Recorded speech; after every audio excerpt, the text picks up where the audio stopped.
gonna do a little more play today.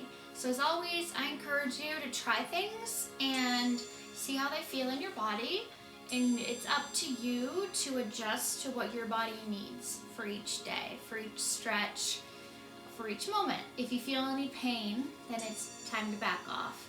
If a position isn't comfortable for you, feel free to try it standing or seated or wherever you feel most comfortable. You have those tools at your disposal and your body knows what's best for it, more than I do.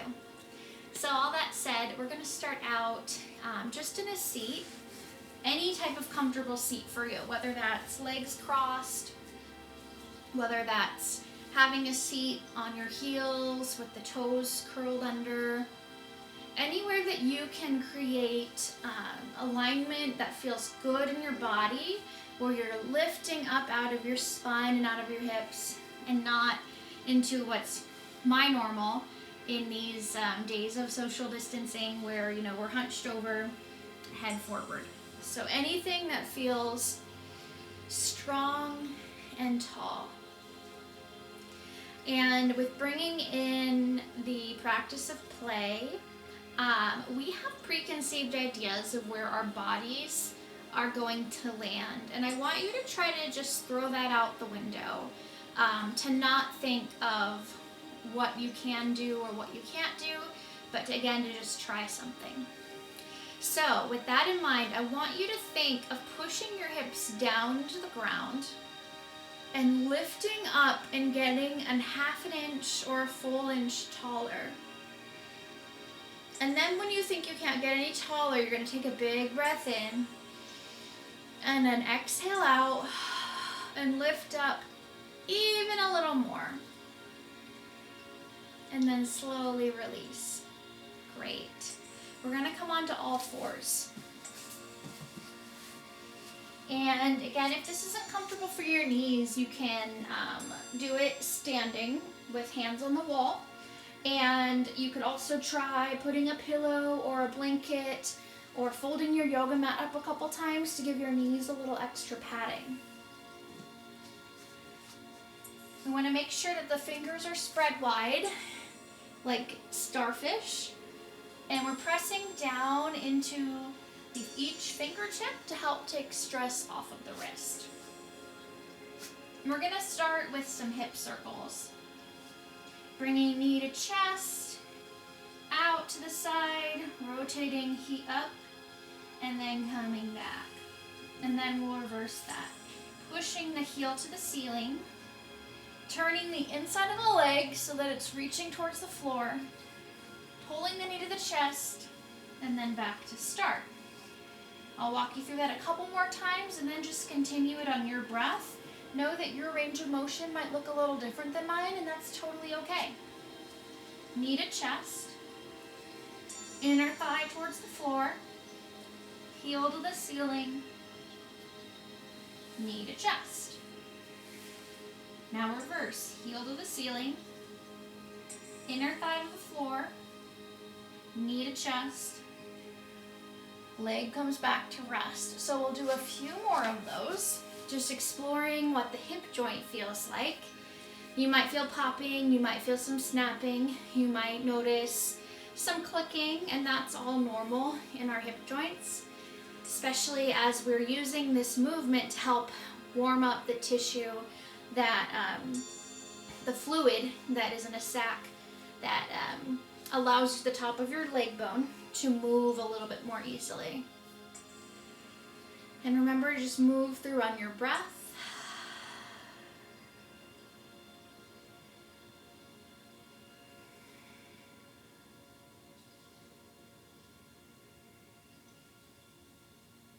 And then we will come to center, knees under the hips, hands under the shoulders. We're gonna do cat-cow, but we're gonna take it one segment at a time. So I'm going to keep my spine neutral, my neck neutral. I'm gonna start with tucking my tailbone under. So it's pelvis, then lower back is coming into upper back, and then finally my head. Then I'm gonna pause here, My head is going to come up first.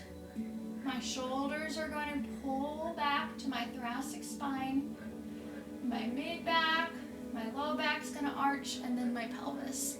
So we're just moving through really slowly, exploring that range of motion. You could think of a wave moving through your spine. So I'll talk you through it again. We're going to tilt the pelvis under. That's going to lead us into your low back. That's going to lead us into the upper back. And then finally the neck and head. Then we're going to reverse the wave. Arching, upper spine, dropping the lower mid body. I can't talk today. And then finally finishing with arching the low back. So just take that through on your breath. I'm going to show it one more time without words.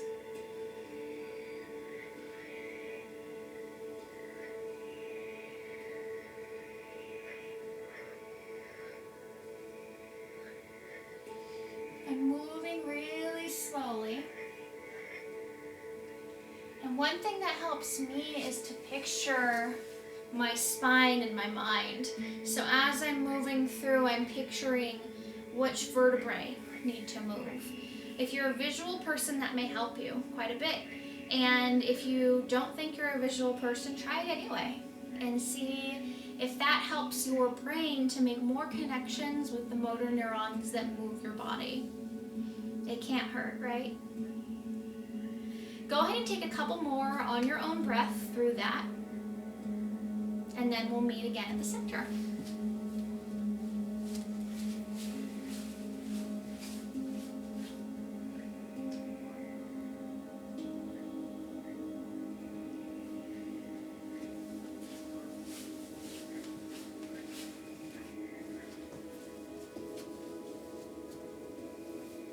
Okay, coming back to center. We're now going to extend the leg that you were working on before, the one that's done the hip circles. We're going to extend it straight back. Foot is flexed like you're stepping on the wall behind you. Weight is even between both hands.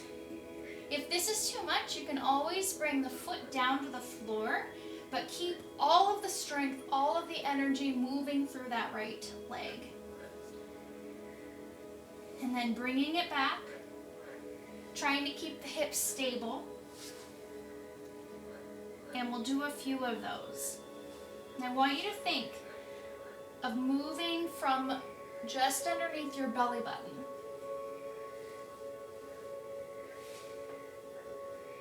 With the hip flexor muscles actually are very deep into the torso. So when we bring the knee up to tabletop, we're actually engaging muscles in the deep core. So this is going to help with low back pain. This is going to help with your core stability.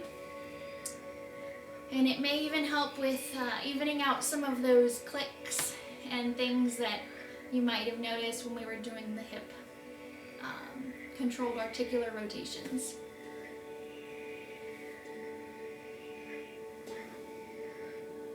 I'll have you do a couple more, get on your breath. Inhale, extending the leg out. Exhale, pulling it back in. And then finally, we're just going to have a seat on the heels if that works for you. If it's too much for your knees, prop yourself up. And just hands on the thighs, gentle neck stretch. Ear to shoulder, back up to center. Try the other side, ear to shoulder. Back up to center. With each one, I'm thinking of getting really, really tall.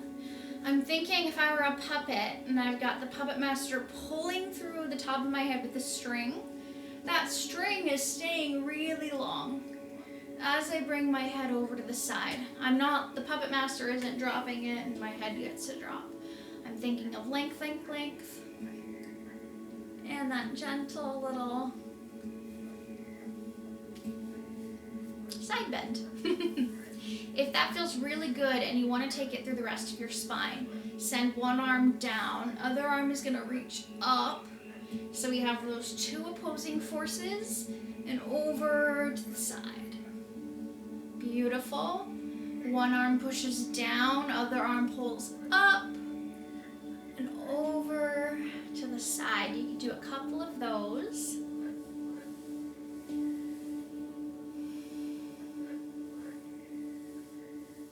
And then we're gonna meet in our hands and knees, all fours. Now it's time to try the other side. We're gonna pull left knee into the chest. Open it out so thighs parallel with the floor. Send it back, heel to ceiling. Pull it in, knee to chest. And we reverse. Heel to ceiling. Rotating through, thigh parallel to floor. Pulling knee into chest. Coming back to rest. Try that a couple times on your own. Tuning in to notice what you notice in your hip joint.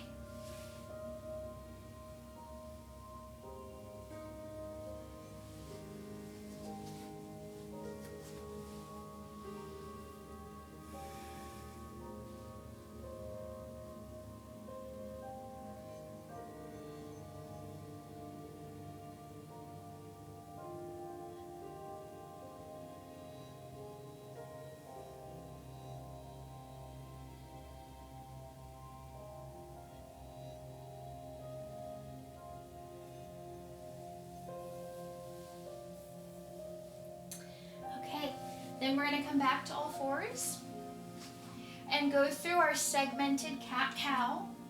This time we're going to start at the head. So we're going to tuck the chin, send mid back up to the ceiling, round through the low back, tuck the tailbone, and then arch the low back. Send the chest down towards the floor. Lift the back of the head up to the ceiling. Going through that a couple more times on your own breath, nice and slow.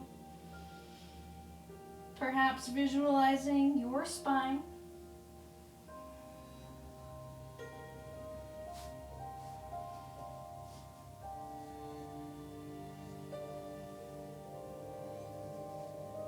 As you move,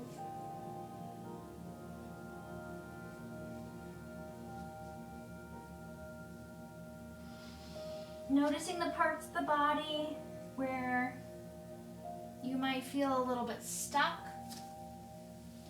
or the parts of the body that move really easily.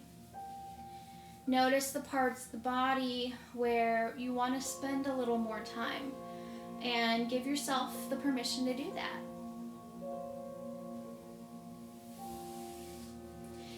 When you're ready, back to all fours, we're going to extend the left leg back, flexing the foot towards the wall. Again, you could start with the foot down and then play with lifting the leg up, working on your balance and single side strength. And then knee comes to chest, leg pushes back. Again, just moving through the range of motion, using your breath to guide the movement. Often when we're stressed, when we are trying to do a movement right, when we're working hard, we lose the breath. So I want you to become mindful of marrying breath to movement. It's going to help in so many ways. And then when you're ready to move on, come back and have a seat on your heels. We're going to work on stretching the wrist a little bit. So we're going to start with our starfish hands, and we're going to rotate pinkies away from each other. Well, I guess that's towards each other. We're going to rotate pinkies towards the outer side of the lower arm. You might get here where pinkies are closer to each other. And we're going to place those handprints on the ground. And then we're going to rock back and forward just to your level of stretch. You're going to get a big stretch through the front of the wrist.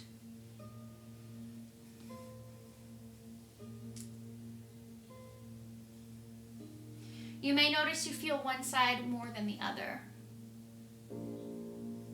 And then we're gonna make some circles. So we're just taking the chest out to the side, out in front to decrease the stretch, over to the left side, and then away to increase the stretch. Go through a couple circles. If this isn't comfortable, you can do this with hands on the wall. And then we're going to reverse the circle.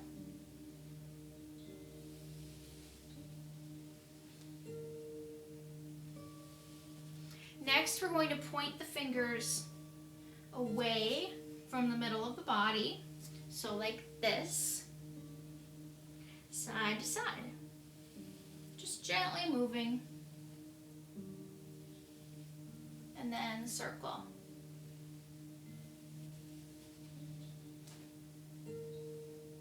And then the other direction.